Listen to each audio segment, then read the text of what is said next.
चटाक चटाक घर का दरवाज़ा खोलते ही अजय ने अपनी पत्नी रमा के गालों पर जोरदार 2 थप्पड़ मारा।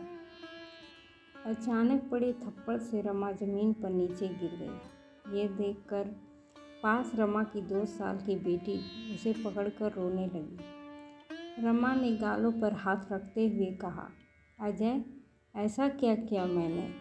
फिर अजय ने दांत पीसते हुए गुस्से में कहा, रमा, तुम्हें मैंने मना किया था ना कि तुम पार्टी में किसी के सामने अपना मुंह नहीं खोलोगी, किसी से भी बात नहीं करोगी। जाहिल गंवार कहीं की, जरा भी शर्म नहीं आती तुम्हें। अचानक पड़े थप्पड़ से रमा सकपका गई। उसकी आंखों में आंसू आ गए। उसे समझ नहीं आ रहा था कि आखिर गलती क्या हुई। रोते हुए कांपती आवाज़ में उसने दोबारा कहा, लेकिन मैंने किया क्या? अजय ने गुस्से में तमतमाते हुए कहा, अच्छा, किया क्या? क्यों? कहा कि मुझे अंग्रेजी में आपकी बात समझ नहीं आई। आप हिंदी में पूछिए तो मैं आपको बता सकती हूँ। तब रमा को ध्यान आया कि उसने अजय के साथी अफसर की पत्नी के साथ हिंदी में बात की थी, क्योंकि रमा को अंग्रेजी बोलने नहीं आती थी। गांव के कॉलेज से BA पास रमा की शादी उसके बड़े पापा ने अपने नज़दीकी मित्र के बेटे अजय से करा दी, जो एक सरकारी अफसर था। रमा के पिता एक किसान थे और माँ एक सामान्य गृहिणी। रमा अपने माता पिता की इकलौती संतान थी। अजय के घर वाले भी मोटे दहेज की लालच में आकर शादी के लिए तैयार हो गए। रंग रूप और गुण से सुंदर रमा बहुत ही व्यवहारिक और सामाजिक स्त्री थी।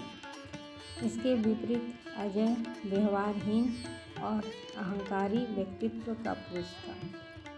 उसे अपने पद और प्रतिष्ठा का इतना अभिमान था कि उसके आगे वो किसी को कुछ नहीं समझता था, खासकर अपनी पत्नी रमा को तो वो हमेशा से अपने पैरों की जूती समझता था। उसके लिए पत्नी का मतलब ही सिर्फ उसकी शारीरिक ज़रूरतों को पूरा करना और घर में दबा कर रखना था। 3 साल की शादी में ऐसा कोई दिन नहीं था जब अजय ने रमा को उसके पढ़ाई और नौकरी पेशा ना होने पर तंज ना कसा हो या फिर उसके साथ हिंसा ना की हो।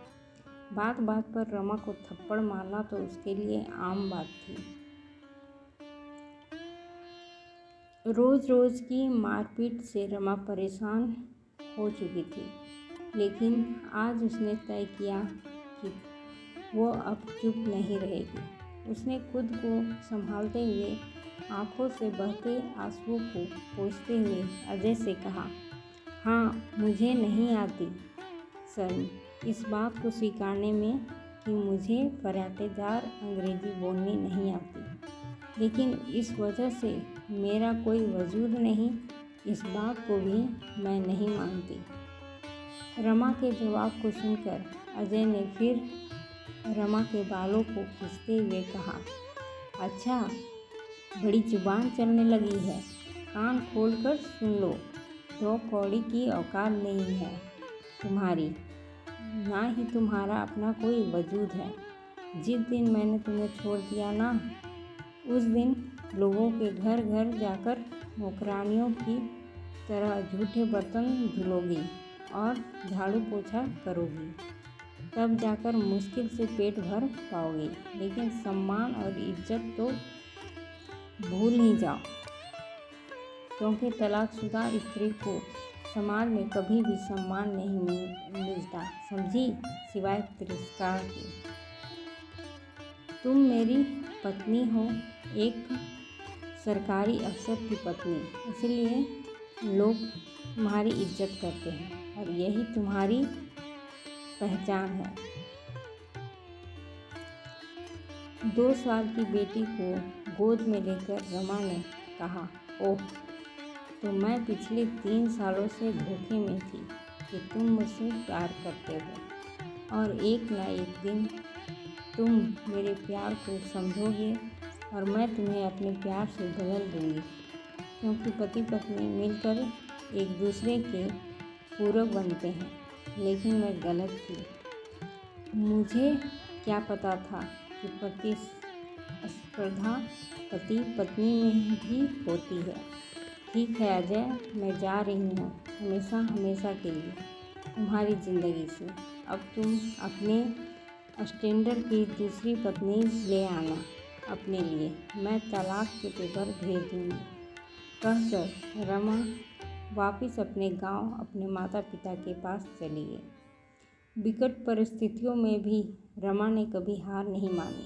समाज के ताने उल्लाहने सहती रमा अब सामाजिक कार्यों में जुट गई और अपने दर्द को कलम की सहायता से डायरी के पन्नों में समेटने लगी। लेकिन कहते हैं ना कि सूर्य की तेज रोशनी को काले घनेरे बादल भी नहीं ढक सकते। उसी प्रकार रमा की प्रतिभा भी कब तक समाज से छिपी रह सकती थी। रमा को भी प्रसिद्धि मिली। पूरे 20 साल बाद अथक कड़े परिश्रम के बाद आज जब रमा और अजय का आमना सामना हुआ तो पुरानी सारी कड़वी बातें याद आ गई। भीड़ से पूरा सभागृह तालियों से गूंज रहा था। आज रमा की उपलब्धियों के सम्मान में आज उसे महामहिम राष्ट्रपति से समाज में महिला के सामाजिक सुधार एवं उनके लिए स्वरोजगार पैदा करने के साथ साथ घरेलू हिंसा की शिकार महिलाओं को न्याय दिलाने एवं उनकी शिक्षा के लिए जागृत करने के लिए पुरस्कार मिलना था।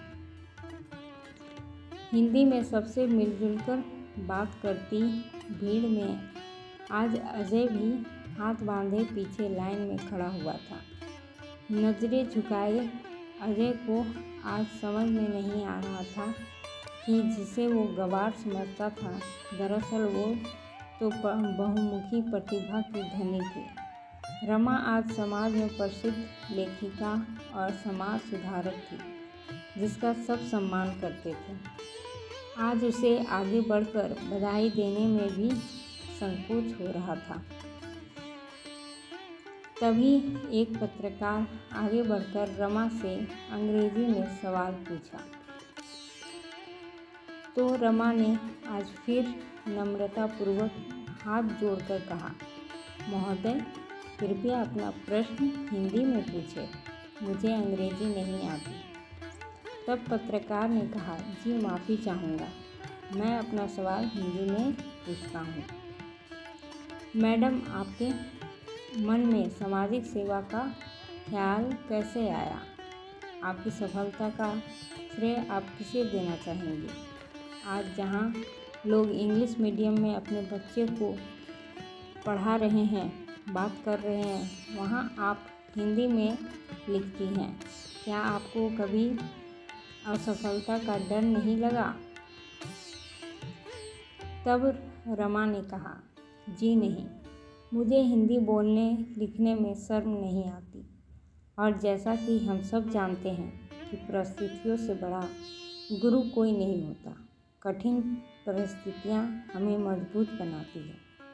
इसलिए आज मैं उस व्यक्ति का दिल से आभार व्यक्त करना चाहती हूँ जिसने मुझे अपने जीवन और घर से मुक्त कर मेरे स्वाभिमान को जगाया। वह व्यक्ति मेरे जीवन के ऐसे गुरु हैं जिनके दिए घावों ने मेरे अंदर दबे आत्मविश्वास और आत्मसम्मान को जीवन में नई दिशा एवं कुछ कर गुजरने के जुनून को जगाया। जिन्होंने मुझे अपने सामाजिक रिश्ते से आज़ाद करके बाहर समाज में आकर सांस लेने का और समाज के लिए कुछ करने का मौका दिया। बेशक आशीर्वाद और साथ मेरे माता पिता का मुझे मिला, लेकिन परिस्थितियों का ठोकर उसी व्यक्ति से मिला। इसलिए मैं उनका आपके माध्यम से धन्यवाद करती हूँ। साथ ही हर महिला पुरुष से कहना चाहूँगी कि हमारी सफलता में हमारी भाषा कभी बाधक नहीं बन सकती और हिंदी तो हम सभी भारतवासियों के दिल की भाषा है। सफलता के लिए बस सच्ची लगन और जुनून की ज़रूरत होती है।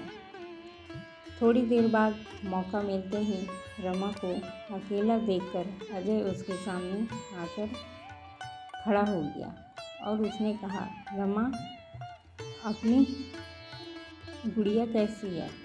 अब तो बड़ी हो गई होगी। रमा ने कहा, मेरी बेटी बिल्कुल ठीक है और अब पढ़ाई के साथ साथ मेरे ही सामाजिक कार्यों में मेरी मदद करती है। अजय ने कहा, रमा, तुम ऐसा क्यों कह रही हो? वो मेरी भी बेटी है।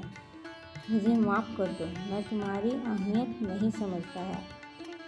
तुम्हारे जाने के बाद मैंने अपने ही ऑफिस के महिला साथी अफसर से शादी की। 2 बेटे भी हैं, लेकिन मेरी कोई इज्जत नहीं, ना ही मेरी कोई अहमियत है। मेरी पत्नी मुझे बात बात में बदनाम करने और मेरा कैरियर ख़त्म करने की धमकी देती है और मैं चुपचाप सुनता हूँ क्योंकि मैं कुछ नहीं कर सकता। चुपचाप खड़ी अजय की बातों को सुनती रमा ने आखिर में हाथ जोड़कर कहा, महोदय, मैं असहाय लोगों की मदद करती हूँ, लेकिन आप तो खुद सक्षम हैं। मैं आपकी कोई सहायता नहीं कर सकती। तभी रमा की बेटी वहाँ आ गई और वो अपनी बेटी के साथ वहाँ से चली गई।